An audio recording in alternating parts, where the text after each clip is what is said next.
my friends, welcome to my vlog. നമുക്ക് ഇന്ന് kokum juice ഉണ്ടാക്കിയാലോ?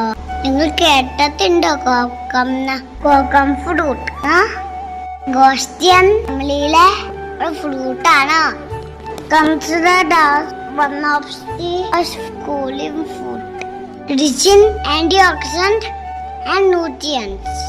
ഇത് ടൊമാറ്റോ ചെടി ഒക്കെ പോലെയാണ് കാണാൻ. ഡ്രൈ ചെയ്ത് കറിയിലൊക്കെ യൂസ് ചെയ്തു. ഫിഷ് കറിന് ഷോർട്ട് ടേസ്റ്റിന് വേണ്ടി ഇതാ യൂസ് ചെയ്തത്.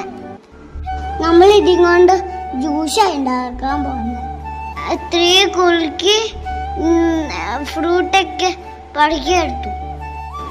അത് നന്നായി വാഷ് ചെയ്തു.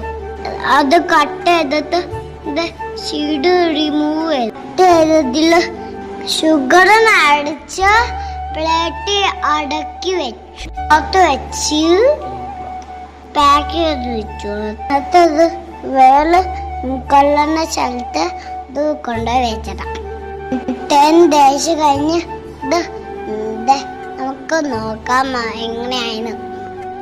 നെക്സ്റ്റ് വീഡിയോയിൽ ഇത് എങ്ങനെയായിരുന്നു കാണിച്ചു തരാം. ജ്യൂസ് റെസിപ്പി കാണിച്ചു തരാം. വീഡിയോ നല്ലതായെങ്കിൽ ലൈക്ക് ചെയ്ത് സബ്സ്ക്രൈബ് ചെയ്ത്